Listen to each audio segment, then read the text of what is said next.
வந்த உடனே என்ன செய்வார் என்று நான் நினைத்தேன் என்றால், பரந்தூர் விண்ணுறுதி நிலையம் அது இடம் மாற்றப்படும் என்று அறிவிப்பார் என்று எண்ணினேன்.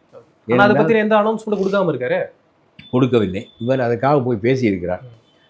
அந்த இடத்தை விட்டு விண்ணூர்தி நிலையத்தை மோசமான நிலங்கள் உள்ள பகுதிக்கு மாற்றி விடலாம். விமானம் ஓடுவதற்கு நஞ்ச நிலம் தேவையில்லை.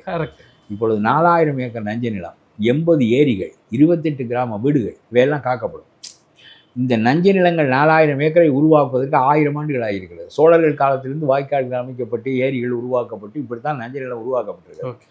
இந்த இவர்கள் சுற்றி சொத்துக்களை வாங்கிவிட்டு ஸ்டாலின் கூட்டம், ஸ்டாலின் அவர் மருமகன் பேர் என்ன, சபரீசன், இந்த கூட்டம், ஜி ஸ்கொயர் இவர்களெல்லாம் சேர்ந்து சுற்றி இருக்கிற நிலங்களை எல்லாம் வாங்கிவிட்டு விமான நிலையத்தை அறிவித்தால் 1க்கு 10 ஏறும் என்று அவர்கள் காத்திருக்கிறார்கள். இதை விஜயே போய் அந்த மக்களிடம் சொல்லியிருக்கிறார்.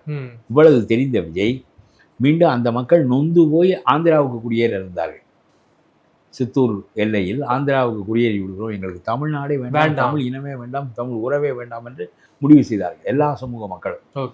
அவ்வளவு நொந்து போன மக்களுக்கு ஆறுதலாக அந்த நிலங்களை விட்டு விடுங்கள், அவர்களை வைத்துக் கொள்ளட்டும், வீடுகளை இடிக்காதீர்கள், அவர்களை வைத்துக் கொள்ளட்டும், ஏரிகளை தூர்க்காதீர்கள், அங்கேயே இருக்கட்டும், நீங்கள் விமான நிலையத்தை இடம் மாற்றுங்கள். இந்த உத்தரவு தான் முதலில் போடுவீர்கள் என்று நினைத்தேன். கண்டிப்பாக நீங்கள் போடவில்லை.